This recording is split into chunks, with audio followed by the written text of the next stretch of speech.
So, hello, everybody, and welcome to the Women Talking Money podcast. I'm Gretchen from Magenta Financial Planning and She Finance. And today I'm delighted to welcome Nila Mistry to the show.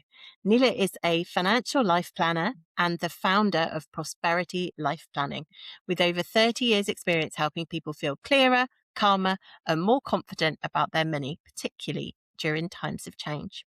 She is also one of the few registered life planners in the UK and is known for her belief that money should support your life, not run it. So, Nila, thank you and welcome, and thanks for joining me today. Yeah, it's such an honour to be here. Thank you for inviting me. Excellent. I'm so excited about our conversation, but do you want to start by telling us a little bit about your career journey so far and what first drew you to financial life planning rather than just sort of more traditional financial advice?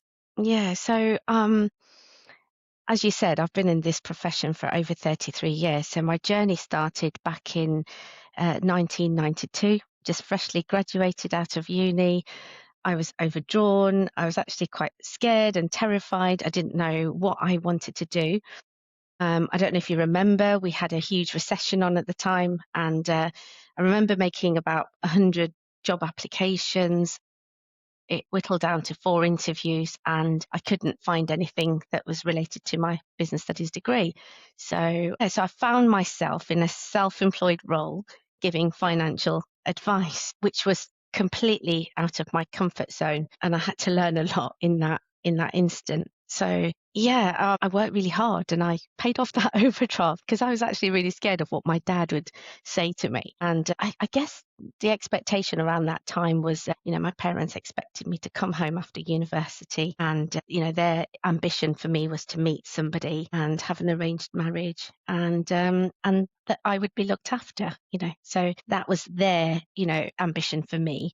But deep down, I knew that I wanted more. I wanted more freedom. I wanted to be able to do something different and I wanted to move away from home, so that I could have choices. So after a couple of years of being self-employed, I moved over to the bancassurance, area, and I joined Barclays Life. And that's where I became fully qualified as a financial advisor. I did all my exams and got lots of experience in the corporate world. And it was really exciting. There was lots of things happening, but then things change, life throws you lots of little curveballs and you want to try and do something different. And the thing that drove me was the fact that we couldn't have enough time with the people that we were working with. So literally an hour. If somebody wanted a pension, that's what we had to do. If somebody wanted a life assurance policy or a mortgage, that's what we only focused on. So that's not enough time to understand the person, what they care about, what's important to them. And it became a very transactional journey.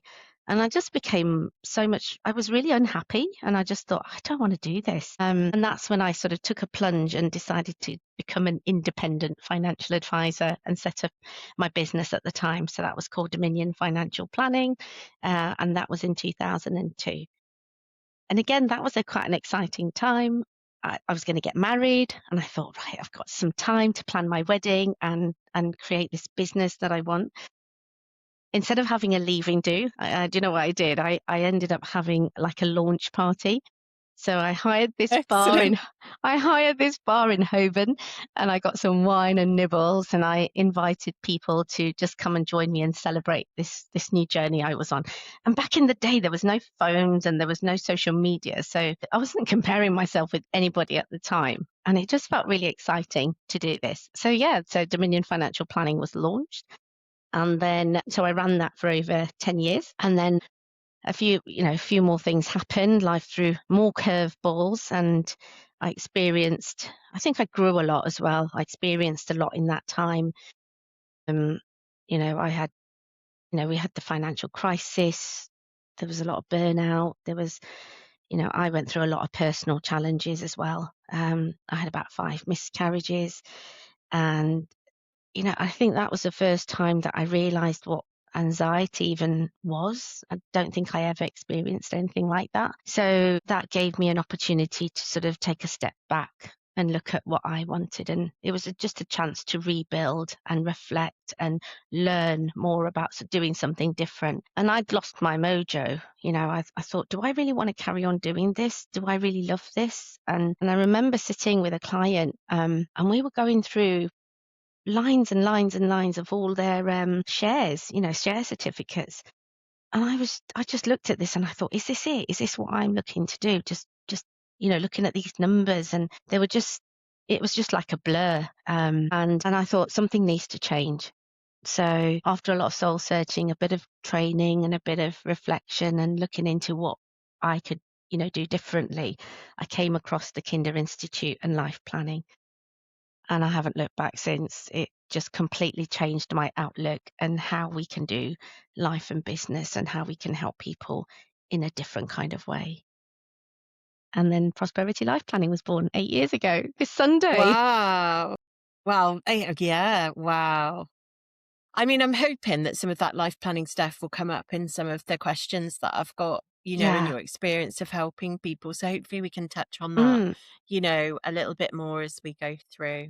So I always like to start around, I mean, interestingly, you mentioned your parents and the mm, fact that, their aspirations were that you would, come home and that you would have an arranged marriage. I always like to talk to about people about earliest money memories. And I would imagine, yours is going to be slightly different from some of the conversations that I've mm, certainly had before. So I guess the question is, what's your earliest memory of money, and how do you think it's shaped, you mm. and where how you see money today even?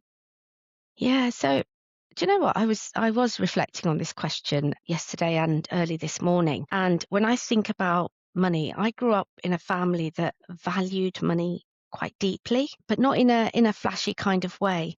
You might have heard that in some families, money was taboo or it wasn't talked about. In my family, it was actually talked about. But the thing that was taboo was the feelings around money and how we felt behind it. So I remember my dad, he used to like track everything in his little red book, what he spent day to day. So anything on food, bills, all the essentials that we need to make life work. And I also saw my parents working in very manual labor jobs. So they worked in factories, and it was their time that they gave. Then they got rewarded. They got that little brown package at the end of every week. If you remember, they were like these little wage envelopes. Yeah. And I could see that they'd worked really hard for that, and that was valuable. So there was an unspoken rule that money shouldn't be wasted. It should be used properly, used wisely, and on the things that you really need. When it came to thinking about, well, what did that mean? It was more about safety. Yeah. Mm. So Mm. having money in the bank means stability. It means safety. Losing it means danger, that something bad was going to happen. And that invoked this level of fear. I remember thinking, well, so I always saw that there was always money in the house, or my dad had money, my parents both worked, so I knew where it came from. What I didn't worry about so much was I used to think, well, I'm just a kid. I don't need to worry about it. That's an adult thing to be concerned about. And where I noticed it was I couldn't buy things for myself personally. So if I wanted to buy a new outfit or a new skirt or a dress or shoes, I used to find it really hard to talk to my parents about that. So, because that was outside of the safety, the security, the needs, the necessities. Needs. Yeah. Yeah. So, yeah, I suppose it gave me discipline and structure, but I was also quite fearful about money. Yeah. Mm. Mm. And do you sort of see that early experience showing up in anything that you do now? Like this fearful thing, do you think you've overcome that when you think about money now? Yeah. I would say, yeah, now I mean, it still comes up, it pops up, doesn't it? We've had a change in our situation between, my husband and I in terms of his work.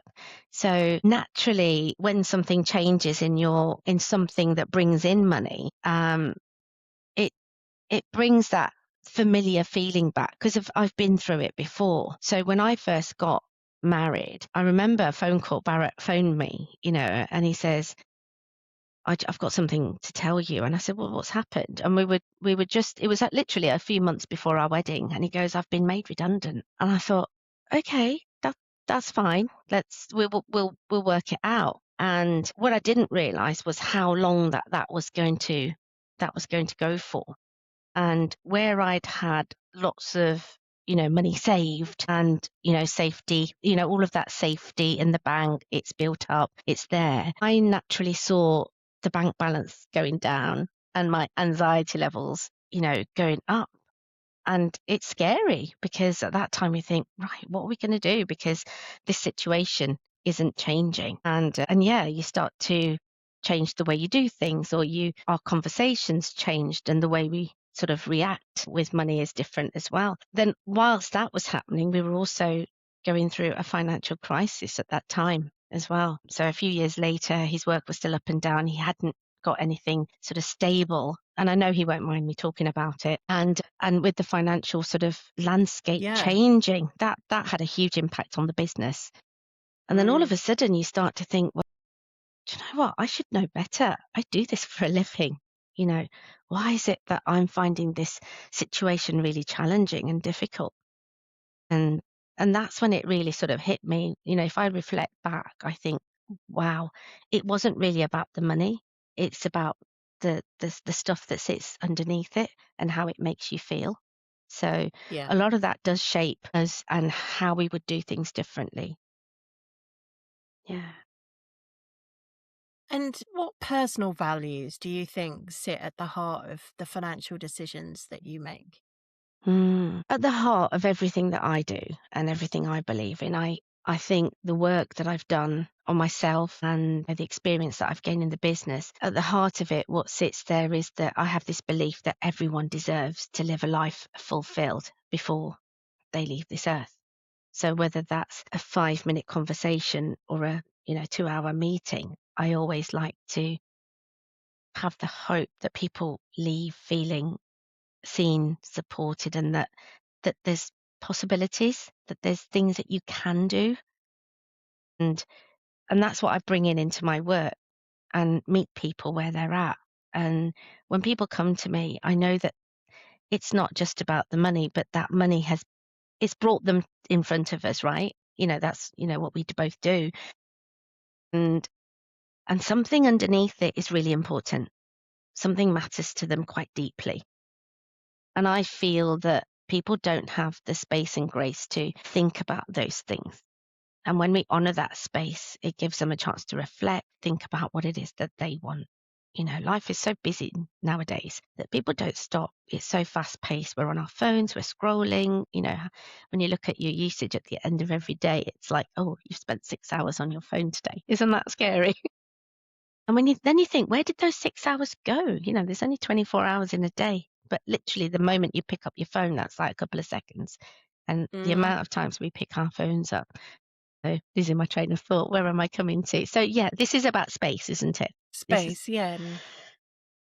and You know, people having the time to talk about what's important to them, as well. and do you, I guess it leads quite nicely on because that was more about, kind of thinking about how your values lead and you Mm, lead your business in the same way you would want to think about the way that you apply to your own financial situation. mm. But how do you balance enjoying, this seesaw that we've got of enjoying life today with our planning cap on and planning, for tomorrow? Yeah, I think that's how I lead with, the work that I do. The way I look at it is thinking about what what wealth or success means to me. And for me, when I set up Prosperity Life Planning, it was all about, I didn't want to apologize for not being around for my children. Okay. I wanted to build a life that was flexible and be there for them. I'd had 5 miscarriages. I've been pregnant 7 times. And I remember feeling really uncomfortable when I was working for another financial planner and them telling me where I was spending all my time. And I didn't want to have to keep, thinking that I can't do this for my children. I can't be there for them. So I think at the heart of everything that I do, it is the freedom, the fact that I can spend my time with my kids, have conversations around the dinner table, talk about money, talk about all sorts of things, talk about my life and not feel embarrassed just to take away because it carries so much guilt, fear, shame. All of those things are rolled into one when we go through certain challenges in our lives. And it's never about those things. It's about what, there's that thing and then what we make it mean. Um, Freedom for me, I used to think freedom was like travel, get away. But freedom for me is being able to do what I want when I want with my family and to, you know, work the hours that I want, to be able to have the time to sit with my clients. So, one of the reasons why I don't have a huge business is because, I left the bank so that I could spend more time with my clients. So, having a 90-minute or a 2 hour a discussion or a conversation, that's where the heart, really sits and I can really find out about what my clients want and it's only then that I can help them make sense of their money. And and I love it. I love helping them find that connection between the life that they really want and they care about, and then understanding how their money can support that life. That just brings me joy. That's fulfillment. That's freedom for me. I'm not actually working for a company that tells me my targets and how many clients I need to see, how much profit I need to bring to their company. So the fact that I have this flexibility, my freedom is here. My freedom is here in London, in Essex, and it's being able to do things on my terms, you know. So, I mean, yeah. Yeah. And when we think about, I guess what I'm trying to get is we're thinking about how we, this constant pressure now with social media and, all of that. We've always had this keeping up with the Joneses, but I think it's like escalated to be Mm, like on steroids. So, yeah, and the pressure to invest in yourself and have invest in experiences. And, we're trying to balance enjoying that family life and seeing that through and being, living in the present, but also as financial planners, we know that we also have to think about like our future self yeah, and the planning for our future self. So when you're talking to clients, and I'm obviously keen to talk about women because that's what we're mm, talking about, but what do you see come up that with some of your female clients that are struggling most with that when it comes to balance? Because I think we do have a problem with balance right now in our yeah, society about how we get through that. yeah. I think a lot of the people that I've worked with, so I worked with a client recently, and she'd inherited a lot of money from her mum, and but they came with conditions. So I remember one of the things she says was that she couldn't use the money for her children. She had to use it for herself. And that was really interesting.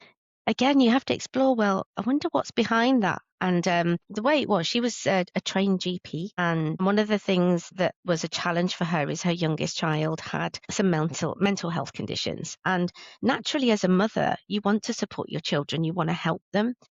So one of the sessions that we had was just uncovering what sat behind the heaviness that sits behind, the money, the conversation that she'd had with her mother and what Mm, she'd made that mean. So, but at the end of the conversation, it wasn't actually about there was a condition with that money. So the way she used it was going to be very different had we not had the conversation. And at the end of the conversation, she felt actually what my mum believed in was around the time that she was looking after that money. So there was a lot of emotion that was held at that time. But where she was at was that, okay, I want to help my children. And part of my wealth and part of my success and part of my happiness is understanding that my son's going to be okay. And if I can do what I need to do to support him without compromising my financial position or situation, then that's the right decision for me. So for her to be able to become aware of that, it was just priceless. I guess what we have to look at is understanding what they actually want from their money, but also they need to know their numbers. We know that, knowing what our numbers mean is really powerful. And a lot of women I speak to, they do say, that they're scared of opening their pension statements, because yeah. they don't actually know what it means. And 9 times out of 10, a lot of people will feel that they need to know it all before they come to us. Yes. And, I spoke to someone today whose first thing was like, I'm really stupid with my money. And Yeah. actually, She's not No. really, but that was like that natural thing to say. I've made stupid decisions, you know. But also, I'm sure that you hear it come up as well, around this intense pressure I feel on women right now with children, and looking at their financial looking at their children's financial future and thinking they are going to not be as they're not going to have it as easy as I did. So I hear that quite often. Mm. It's so hard for young children now, so hard for young adults now. I want to help them because I can see that they're going to be worse off than I ever was. But there's almost like this overwhelming exposure in the news and the press and everything we hear in society is that it's going to be, you know, ever get on the property ladder, or going to struggle with salaries and all of this, that puts this massive pressure on. But of course, if you don't know your numbers and you don't know if you can help your children, without damaging potentially Your your own. long-term Yeah. security, then it's a huge big issue that I see being repeated. Yeah. So am I hearing that there's people that feel obliged that they have to give money to their children? Yeah. There's a real talk about what is real financial independence, isn't there? And true financial independence is being independent of, what you think you might inherit from your family. So I always say, do you know what? I say this to my children, Millen and Layla, that I want them to feel this is what we've got. This is what me and my husband have. We have our house. We're not rolling in it, I would say, but I would say we're really comfortable and we're really happy. And I want them to see that they can actually make a future for themselves, but we will guide them and we will support them. And for people that have this intense pressure that they have to provide for their children, there's a lot of education around what it is that they can do. Let's focus on what it is, what are your numbers? And then they can understand, well, how can I help my children? And, with the wealth that we've got without compromising, our own financial position. And I think that just boils down to conversations, being more open about money and not letting our children assume that they're gonna get everything that from us, but it's Yeah, and I educating. certainly don't think it's necessarily from that angle of like children assuming, but I do see it being a massive worry for women, probably, as their children start to get to university and get through, or go into higher education. Mm, And there is, I mean, let's face it, there are more challenges: house prices, salaries, mortgages, all of that. But actually, I kind of feel like there's always been those challenges. It's just yeah. that we are in a different societal step, and we're in a, and it will kind of work out. But I think I do see like so much almost anxiety and guilt, attached to, I must do this, Mm, and I think that it's just a comment on what I've observed really over yeah. the last year of talking to people. I think it's getting more heightened, which is interesting. Yeah, yeah, and I do believe that the more conversations we have, the more it helps. I mean, one of the things that I do with my clients is invite their children to come and have a conversation and have a chat. I mean, I'm actually speaking to one of my clients' daughters this afternoon. So what we do is we just do ad hoc sessions. So originally we set up her pensions and her future, but she's also got engaged and she's going to get married soon. So literally she just said, can we have another chat about my financial position and how I can support myself going forward? So I think these conversations, we do need to bring our children into the money conversations so they understand the financial landscape, and it allows conversations between parents and children to become a lot easier so that Mm. they can see it from their parents' perspective. I mean, that's what a lot of our dinner table conversations are like Yeah. as well. And that's So, what's really interesting, because earlier on you said something, and I resonate so much of growing up in this thing where you use money wisely. It's for safety, it's not for frivolity. Take care, you've got to work hard. I had those groundings, but then I was sort of given this freedom to hmm, go off to university, and I was assisted with university. It was very, had the privilege of, of at least, I had a loan, but my day-to-day living, I didn't have to work while I was at university. And mm, then I kind of went into workspace and kind of like was in my overdraft, had a loan, I had a credit card because I had to buy some clothes to go to work, and stuff like this. And actually, I felt like I'd been given all the kind of groundwork, but not how to actually apply it. Yeah, or Like I then organize. was this balance of like telling you these underlying messages, then giving you the freedom to do what you want, which Yeah, sounds amazing, but not have the like kind of practicalities yeah, covered, almost like a structure, isn't it? Yeah. We're creatures of like, we've been conditioned since the day we were born in terms of how many meals, how many times we were fed each day, and we get fed 7 times as babies, and then you have your breakfast, lunch, dinner. So then you go to school, then you're in preparation for university, then you're in preparation for the next thing, and if you think about it, our lives have a framework, and it's about having a bit of freedom, a bit of leeway within that. What you're talking about is we almost forget how to organize our money. Does that Yeah. make sense? Yeah. So I noticed that with clients who are in their 60s, and then all of a sudden they lose that habit that they had when they were younger.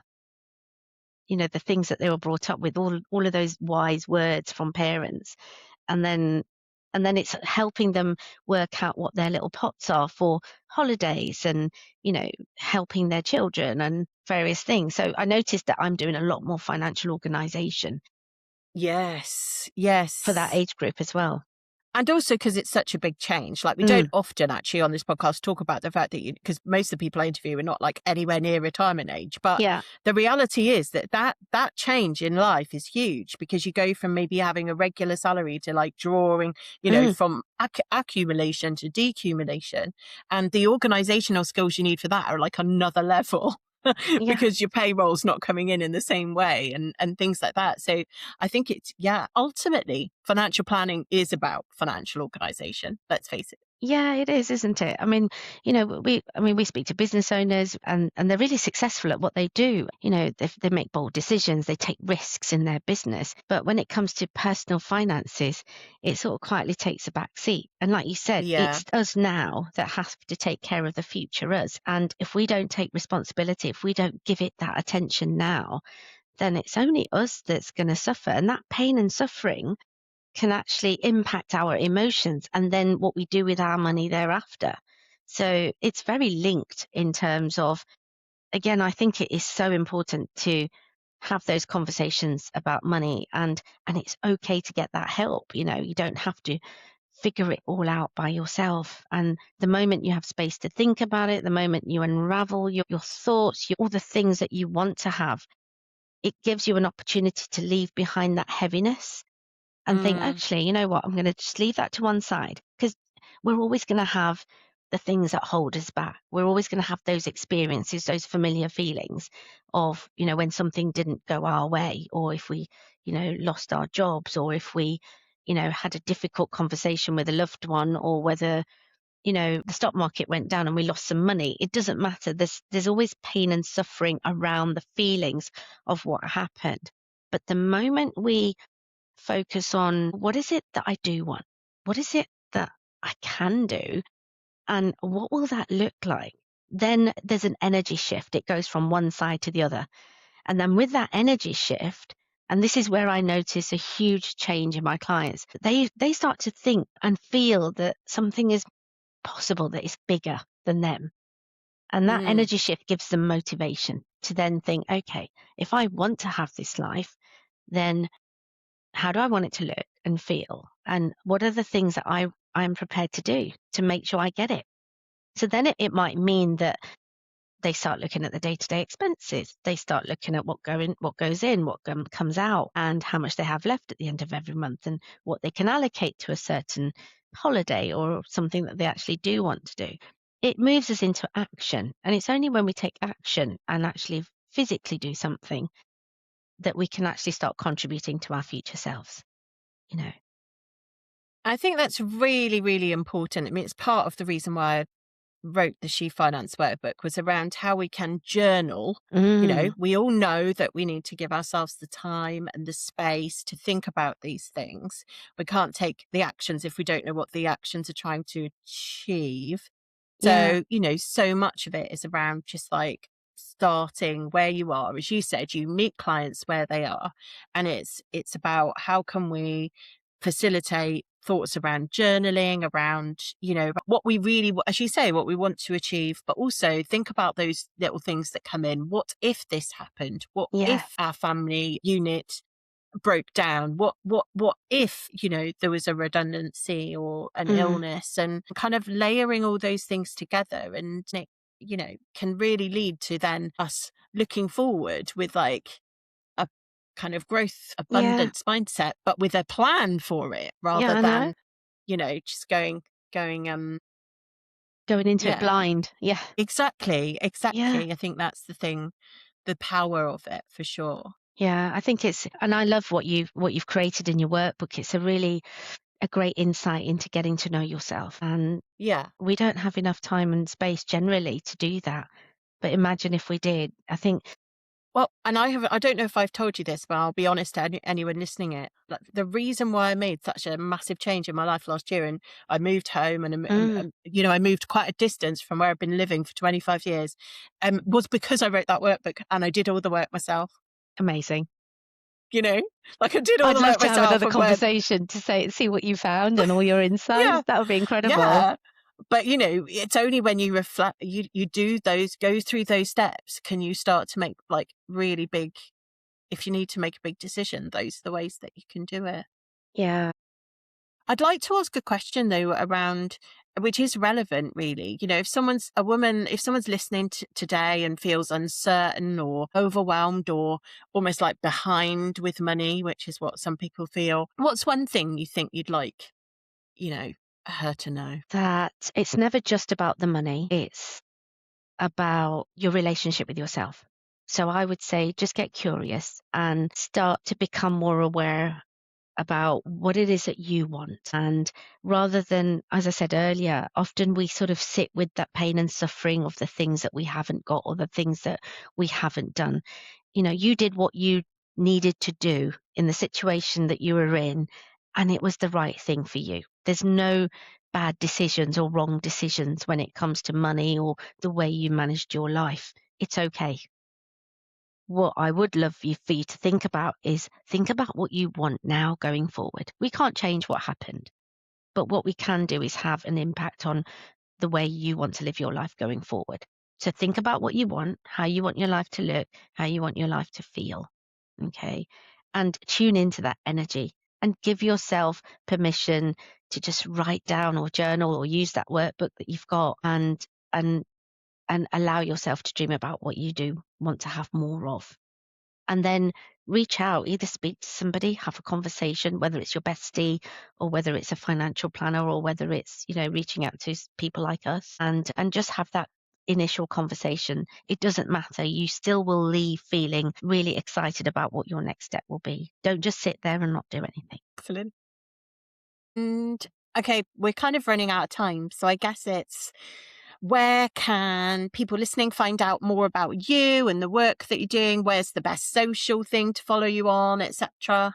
Yeah, so I'm on all the socials. I've been on social media for the past, 5 years or so, but I primarily do a lot of work on LinkedIn. So you'll find me there. You'll find me on Facebook and Instagram under Prosperity Life Planning. And I've also created a financial reset guide, which is a free resource that you can Excellent. download. And I think you can put that in the show notes as well. Yeah, absolutely. And the financial reset guide gives you a score of where you're at in all the different cornerstones of your life. So whether that's understanding where you are in terms of organizational in your finances, how you're feeling with your emotions, where are you getting your support and conversations, and it will give you a score as to where you're at right now and what are the next steps that you need to take. So yeah, I've done this. Yeah, I've done this for myself as well. So I was quite interested in my score, but and it's quite Yeah, I'm always keen highlighting. on like Yeah, because you've got to try it out yourself, right? So to yeah, try that will it. Yeah. actually give you an opportunity to see where you're at and